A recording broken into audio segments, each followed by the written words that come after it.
Hello. Today I'm going to tie for you a Bitch Creek bugger. I didn't just swear, we'll talk more about that in a little bit, but this is a fly that's a combination of the woolly bugger and a Bitch Creek Nymph, which is a woven chenille fly that you guys out west are probably more familiar with. I've done it in a couple different colors here. Actually did a practice fly and did one that I filmed. And I'm going to do this on a size 4. It's kind of a little small, but I'm basically targeting creek and river smallmouth bass. So we're going to add some lead weight, well that's lead-free weight, black barred marabou for a tail, and I had some old chenille. I have some in cream and some in brown with a little sparkle in it. They're both medium. Saddle hackle that you might find on the woolly bugger, and over some brown antron dubbing, and then some copper wire to finish the woolly bugger front half. I'm going to hold it all together with Danville's 140 and brown. So while we get some lead-free wire wrapped on the hook, let me explain my potty mouth here. So apparently that river was named by the French, or using the French word probably pronounced bichet, which means doe. And I think the Americans corrupted that word, and eventually it sounds like and spelled like the swear word. So apologize for that. All right, so getting back to our fly. Um, it's a combination of two. I was digging through old materials. I have chenille from back in the good old days. We fish a lot of woolly buggers for smallmouth bass, a lot for trout too. Try and get away from that and use more sophisticated flies, but woolly buggers still catch fish. So I conjured up this idea that I wanted to use the tail of the woolly bugger. We'll use that barred marabou and um, do that woven chenille for the back half of the body and then finish it just like any other woolly bugger. So you'll see as we go. I kind of did a whole chapter on stuff like this. I hinted about in my last video or in the description of it. I was talking about the island of Dr. Moreau. I guess that's a very old reference, and unless you're an old guy like me, you may not remember what I'm talking about. But H.G. Wells wrote a book, and it was about this doctor who was, what's the best word? There was a name for how he used to do it, but he'd take part human, part animal, and kind of marry them together and make these beasts. So I talked a lot about beast flies, and this is probably one of my better examples of a beast fly. So here we go. We got a bundle of the barred marabou. And at the rear of the hook, the lead's in place. We went over it with a couple layers of thread. And I'm going to trim those spots out of the way. And here I went to do a little more trimming and something got caught in the scissors and almost pulled the whole thing loose, but we saved it.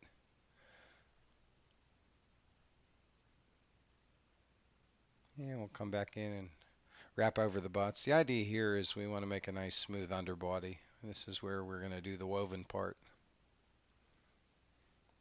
So I'm going to make sure I go back far enough and come up a couple of wraps so that I can tie in the tips of the chenille.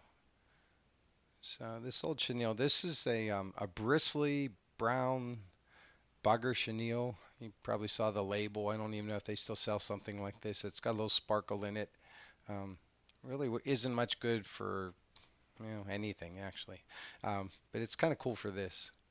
So we'll bring that on my side, and I peeled some of that bristle away from the ends of this chenille, and I'm just tying in the core.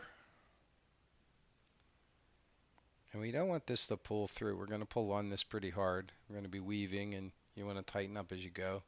And you'll see that's a bit of a challenge too, between me, the camera, and having not practiced that a lot. So a little drop of super glue here won't hurt.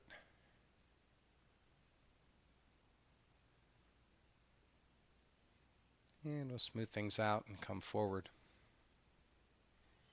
Still have a little low spot there, a few extra wraps to fill that in. 140 kind of helps with filling in. And we'll whip finish right here. You can see we're about halfway.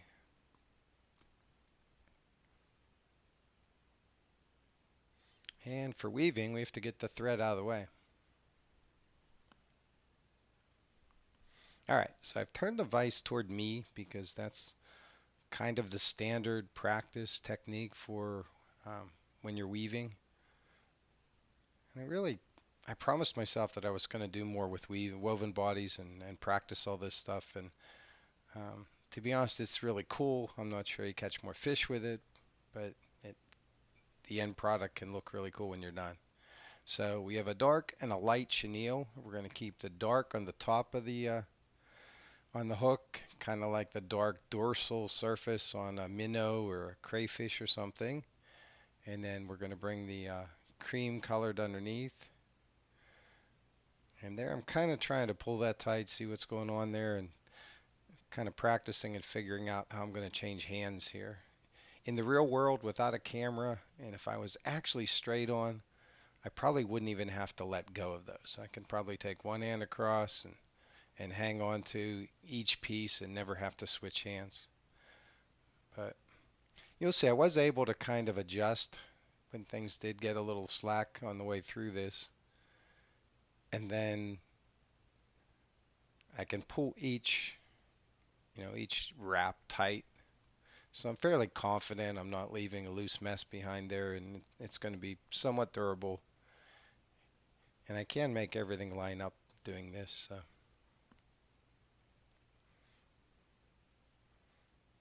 there, you just saw we kind of tweaked one of those segments back into alignment.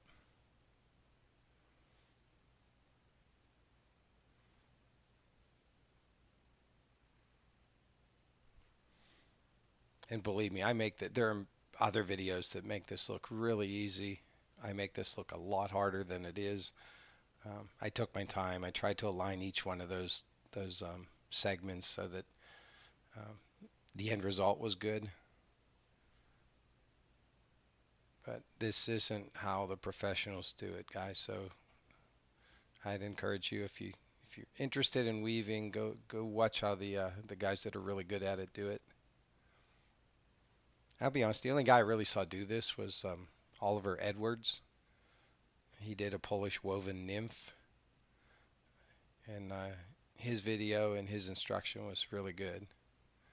His work's a little dated, I think. I'm not sure if he's still doing this stuff, but his videos are still out there on the internet.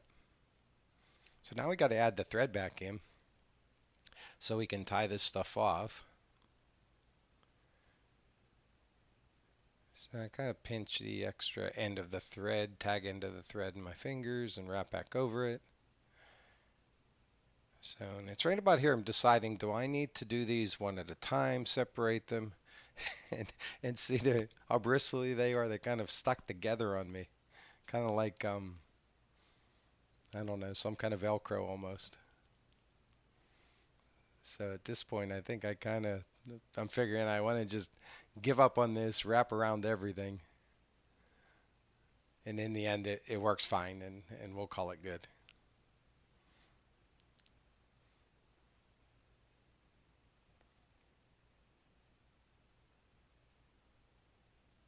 All right, so I get about 3 wraps on there, and nothing's going to come loose, and I can trim out the leftovers. And here I cut each one of those about 7 inches long, and at the end, I think I show us that there's probably still a good 4 or 5 inches of each one left. So it probably only took about 3.5 inches to do the weaving that I did. But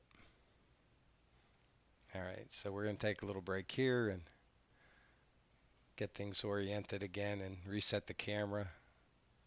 Pull the fuzz out of the end of the brown stuff and do a little more wrapping.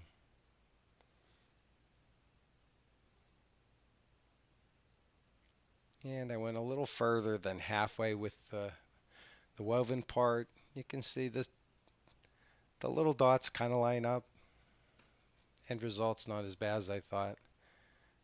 And there again, I kind of I refuse to sit down and tie a dozen of these until they're perfect. I probably should. I'm making a video, but Um, Sometimes I think it's okay if you just see that, this is where things can get a little flaky, and then this is how we recover, or how I recover, and move on. So we'll get that copper wire back out of the way, get in the material clip,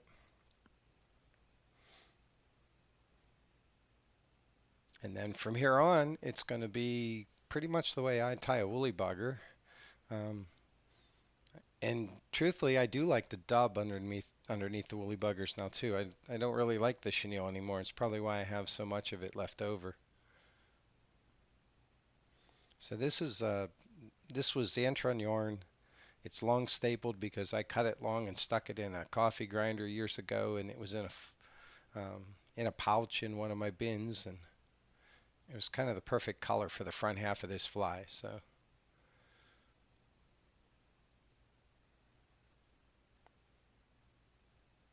get to wrapping that, and I fight with it a little bit because it is long stapled. It wants to come loose, but underneath, wrapped around the thread underneath the hackle, and then counter ribbed with the wire. It's not going to go anywhere. It's going to do its thing, and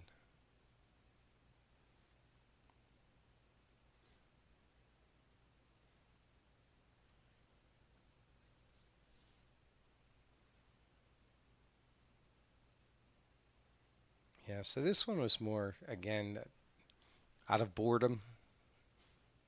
You sit there and say, all right, what fly should I tie next? I looked through boxes. Nothing jumped out and said, boy, I should tie this fly for everybody or to do a video of this one. So I went full beast fly on this, and but I imagine another point here too. Right before I started to dub might have been a good place to tie in some rubber legs. This thing might pass for a crayfish just as easily as a baitfish. And with that in mind, maybe back at the tail, it might have been a good place to just put in some doubled up feathers, curved away from each other to look like claws.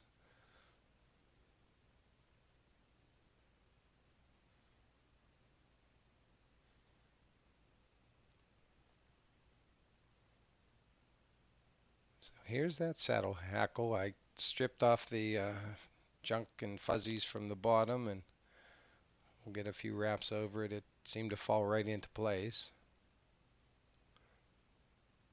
So one crisscross and then a few wraps to hold it there.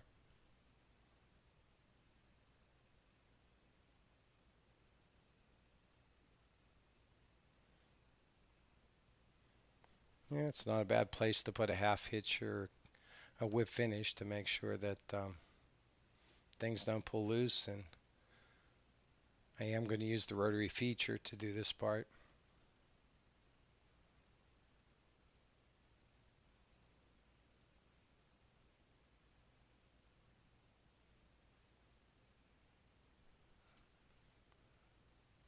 So find the hackle pliers, grab onto the end of the hackle.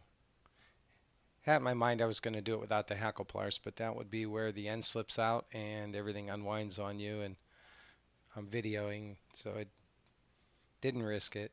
So I want to get about 2 to 3 full wraps up there in the front, give it some body, and then that feather runs out right about where my dubbing ended, and I'll come around with the last of it, and I'll make sure I cross over where the wire's tied in.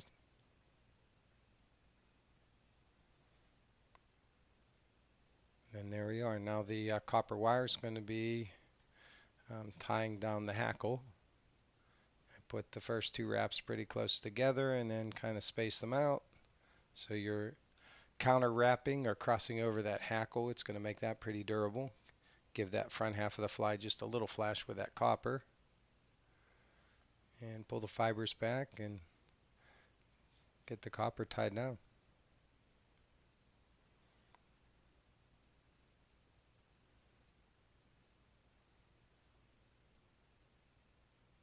And every once in a while I chuckle to myself, sit back and I say, "Hey, these folks are out there doing these little one-offs and whatever and saying, look what I invented, look what I invented." And they put a name to it and I hear there are royalties involved.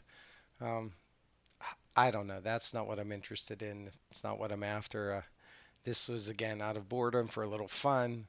Um, did a little research on the Bitch Creek stuff and learned about the French and uh, pretty much killed another afternoon trying to kick COVID. So it's been the beginning of the week was a little rough, but we're feeling pretty good right now. So 5 or 6 turn whip finish.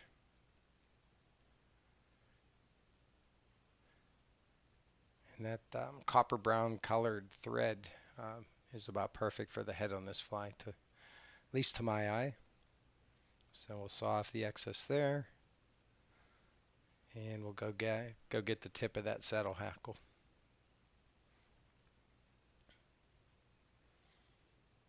And that's it. I could have primped and brushed it out a little more or something like that, but I don't know. Pretty pleased with the creation overall. I'm pretty sure smallmouth bass will chase it around the stream when I get to doing that. So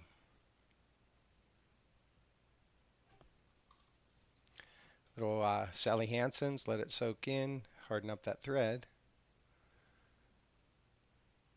Make sure the eye's clear. And I hope you guys found this entertaining or educational or a little of both. And if you want to know more about me, look me up on Amazon. And until next time, be safe.